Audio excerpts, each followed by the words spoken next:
स्वामी विवेकानंद सिर्फ एक मंक नहीं, एक मैन ऑफ साइंस थे। अगर मैं ये कहूं तो क्या आप विश्वास करेंगे? क्या आप यकीन करेंगे कि निकोला टेस्ला और जमशेदजी टाटा जैसे लेजेंड्स भी स्वामी जी से साइंस की बातें करते थे? आज कई लोग जब स्वामी ये शब्द सुनते हैं तो उनके मन में एक ढोंगी बाबा की पिक्चर आ जाती है। कोई स्कैम आता है, कोई मोलेस्टेशन केस आता है। लेकिन अगर कोई थे जिन्होंने कहा कि साइंस और स्पिरिचुअलिटी एक ही कॉइन के दो साइड्स है, तो वो है स्वामी विवेकानंद। आज 12 जनवरी उनका बर्थडे है और ये नेशनल यूथ डे के नाम से सेलिब्रेट होता है। लेकिन क्यों? स्वामी जी ने ऐसा क्या काम किया जो उन्हें एक रिलीजियस लीडर नहीं, एक साइंस का प्रवक्ता और एक यूथ आइकन भी बनाता? In the next few minutes हम स्वामी विवेकानंद जी की एक प्रैक्टिकल अप्रोच के बारे में बात करने वाले हैं जिसने टेस्ला को भी हेल्प की। प्लीज इस वीडियो को एंड तक देखिए और अगर आपको इस वीडियो से वैल्यू मिलती है तो इस मैसेज को और लोगों तक पहुंचाने में हमारी हेल्प कीजिए। स्वामी विवेकानंद जैसे भारत के असली आइकॉन्स की नॉलेज एक आसान भाषा में नए जनरेशन तक पहुंचाना हमारा मिशन है।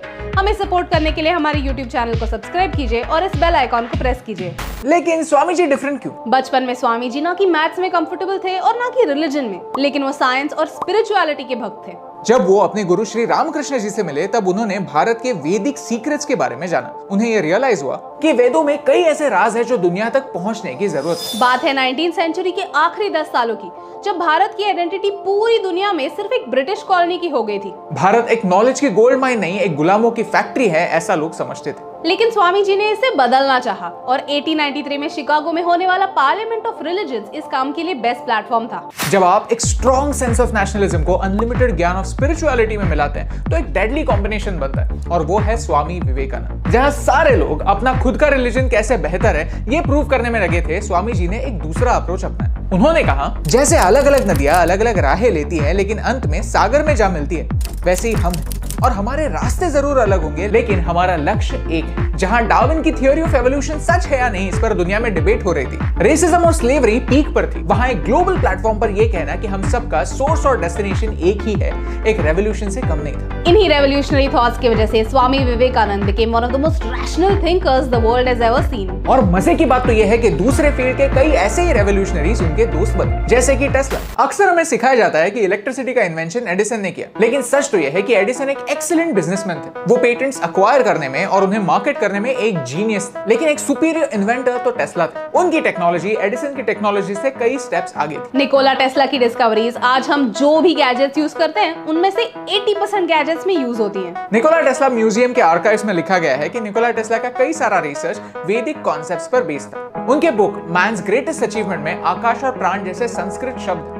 जब टेस्ला स्वामी जी से मिले तब टेस्ला उनसे उम्र में बड़े थे और ऑलरेडी एक एस्टैब्लिश्ड साइंटिस्ट थे। और फिर टेस्ला ने संस्कृत और हमारे एंशिएंट वेदों के बारे में स्वामी जी से बहुत कुछ सीखा। स्वामी जी का विश्वास था कि हमारे आसपास जो सारी फोर्सेस हैं वो सारी एक यूनिफाइड सिंगल फोर्स का हिस्सा है। और फिर धीरे धीरे इस स्पिरिचुअल सी बात को कई साइंटिस्ट ने इक्वेशंस के जरिए प्रूव कर दिया। 1895 में स्वामी जी और टेस्ला के बीच में एक काफी इंटरेस्टिंग डिबेट हुई। स्वामी जी का मानना था कि मैटर और एनर्जी एक ही है और इस आइडिया पर टेस्ला ने काम करना चाहा। अनफॉर्चुनेटली टेस्ला अपना रिसर्च कंप्लीट नहीं कर पाए, लेकिन ऐसा ही एक रिसर्च आने वाले टाइम में एक दूसरे महान साइंटिस्ट ने कंप्लीट किया और हमें दुनिया का सबसे फेमस इक्वेशन मिला, E = mc²। इनफैक्ट महाभारत के ब्रह्मास्त्र से इंस्पायर होकर टेस्ला भी ऐसा ही एक अस्त्र बनाना चाहते थे, लेकिन उनकी डेथ के बाद यूएस गवर्नमेंट ने इस रिसर्च का क्या किया किसी को नहीं पता। और सिर्फ टेस्ला ही नहीं। Did you know, जब जमशेदजी टाटा भारत में स्टील इंडस्ट्री लाकर क्रांति शुरू कर रहे थे तब स्वामी जी उनसे मिले। स्वामी जी ने कहा था कि जब भारत एक साइंटिफिक मेंटालिटी और साइंस एजुकेशन अपनाएगा तभी आगे बढ़ पाएगा।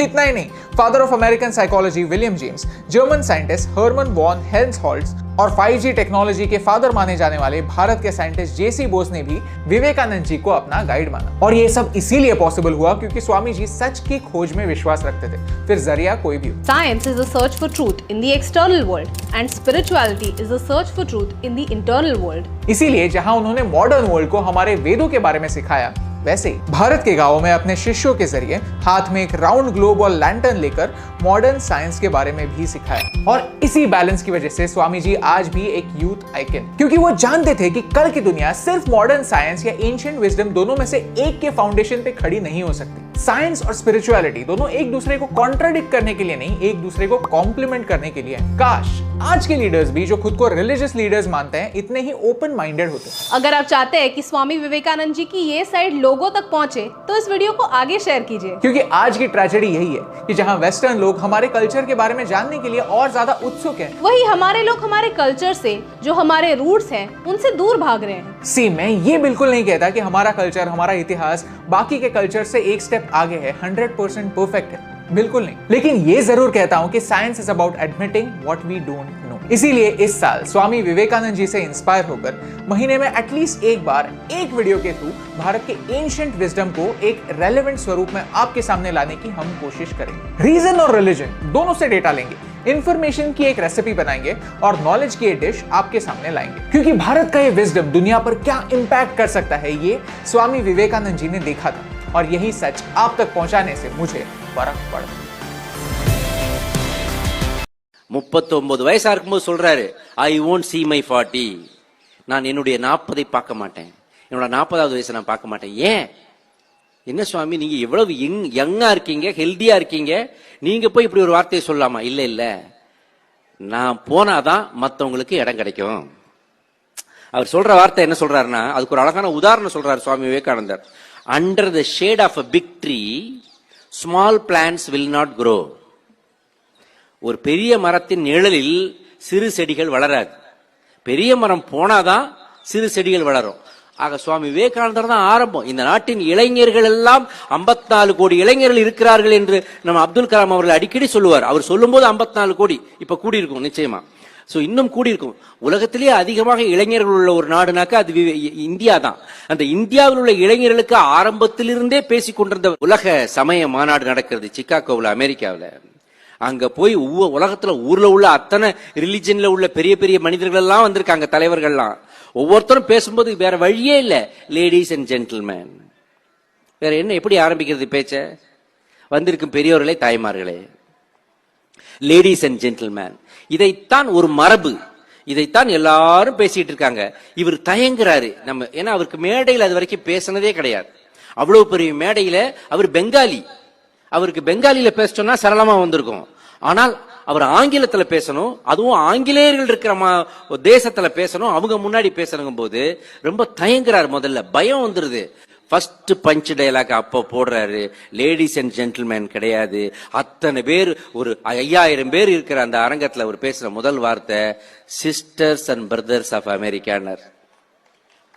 மிரண்டுட்டானுங்க, 1.5 நிமிஷம் கை தட்டி இருக்கானுங்க. அதுதான் சுவாமி விவேகானந்தர். அந்த சுவாமி விவேகானந்தரால் நமக்கு கிடைத்தவர் தான் டாக்டர் அப்துல் கலாம். அந்த சுவாமி விவேகானந்தர் ஒரு முறை கப்பல்ல போய்கிட்டு இருக்கும்போது, அதே கப்பல்ல JRD டாட்டாவுடைய முதல் டாட்டா, அவரும் அதே கப்பலில் பிரயாணம் செய்துகிட்டு, 2 பேரும் யங்கு. ஒருத்தர் மீட் பண்ணிக்கிறாங்க. இவர் அவரை கேட்கிறாரு, அவர் இவரை கேட்கிறாரு, 2 பேரும் பேசிக்கிறாங்க. நீங்க யாரு? என் பேர் நரேந்திரன். அப்ப சுவாமி விவேகானந்தர் பேரு நரேந்திரன். என் பேர் நரேந்திரன். உங்க பேர் என்ன? நான் டாட்டா. எதுக்கு போறீங்க? நான் ஜப்பான் போறேன். எதுக்கு ஜப்பான் போறீங்க? அங்க எக்ஸிபிஷன் நடக்குது. என்ன எக்ஸிபிஷன் நடக்குது? சயின்ஸ் எக்ஸிபிஷன் நடக்குது. எதுக்கு அதை பார்க்க போறீங்க? அங்க போனாதான் பார்க்க முடியும். ஏன் இந்தியாவில் இல்லையா? இந்தியாவில் சயின்டிஸ்டே கிடையாது. இந்தியாவில் ஏது சயின்டிஸ்ட்? பிரிட்டிஷ்லாம் நம்மள ஆண்டுகிட்டு இருக்காங்க, ஏது சயின்டிஸ்ட் அப்படின்னு டாட்டா சொல்றாரு.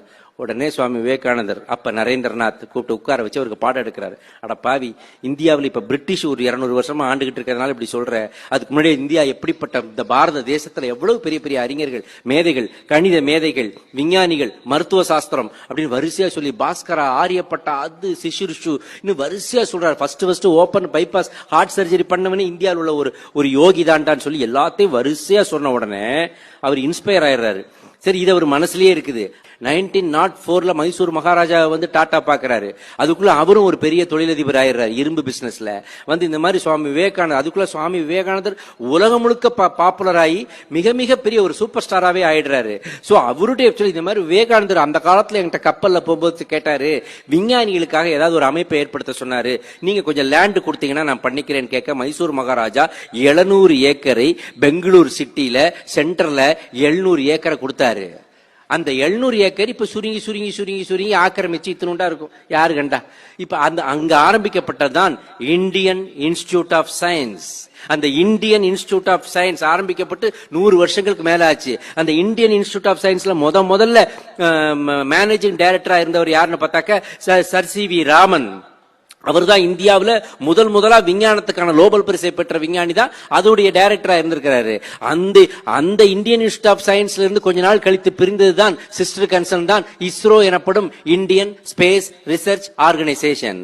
அந்த இந்தியன் ஸ்பேஸ் ரிசர்ச் ஆர்கனைசேஷன்ல இருந்து கொஞ்ச நாள் கழிச்சு நமக்கு ஒரு இளம் விஞ்ஞானியா அது உள்ள சேர்ந்து அதன் பிறகு பல பல பல பல சாதனைகளை நிகழ்த்தி பிருத்திவி அக்னியின் வரிசையா நிகழ்த்தி பத்மஸ்ரீயை பெற்று பத்மபூஷனை பெற்று பத்ம விபூஷனை பெற்று பாரத ரத்னாவாகி நம்முடைய இந்தியாவுக்கே ஜனாதிபதியான டாக்டர் ஏபிஜே அப்துல் கலாம் வருவதற்கு காரணமே சுவாமி விவேகானந்தர். அவர் சொல்றாரு, நான் மட்டும் ஜெருசலத்தில் பிறந்திருந்தால், இது சுவாமி விவேகானந்தர் சொன்ன வார்த்தைங்க. சுவாமி விவேகானந்தர் ஒரு மதவாதி என்று ஒதுக்குபவர்களுக்கு நான் சொல்லுகின்ற வார்த்தை இது. நான் மட்டும் ஜெருசலத்தில் பிறந்திருந்தால் இயேசு கிறிஸ்துவின் பாதத்தை என்னுடைய இருதயத்தின் ரத்தத்தால் கழுவுவேன்னு சொன்னாரு சுவாமி விவேகானந்தர். இதை சொல்வதற்கு எவ்வளவு பெரிய ஒரு பரந்த மனது வேண்டும். அதனால்தான் Swami Vivekanandar is treated greatest of the great. ஜாதி மதம் வகுப்பு அமைப்பு எல்லாத்தையும் தாண்டிய ஒரு மகா இன்ஸ்பிரேஷனல் லீடர்னா அது சுவாமி விவேகானந்தர் தான்.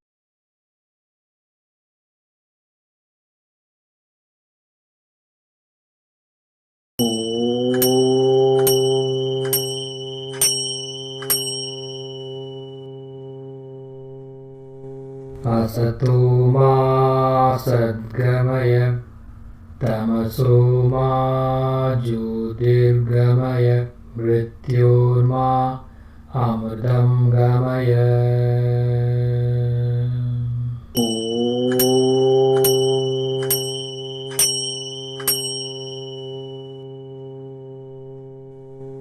असतो मा सद्गमय तमसो मा ज्योतिर्गमय मृत्योर्मा अमृतं गमय.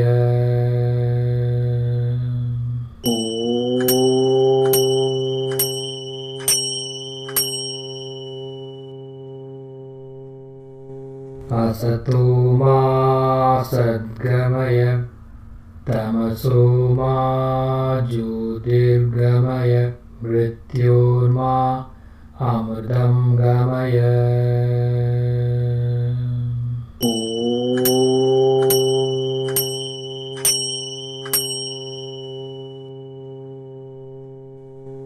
असतो मा सद्गमय तमसो मा ज्योतिर्गमय मृत्योर्मा अमृतं गमय.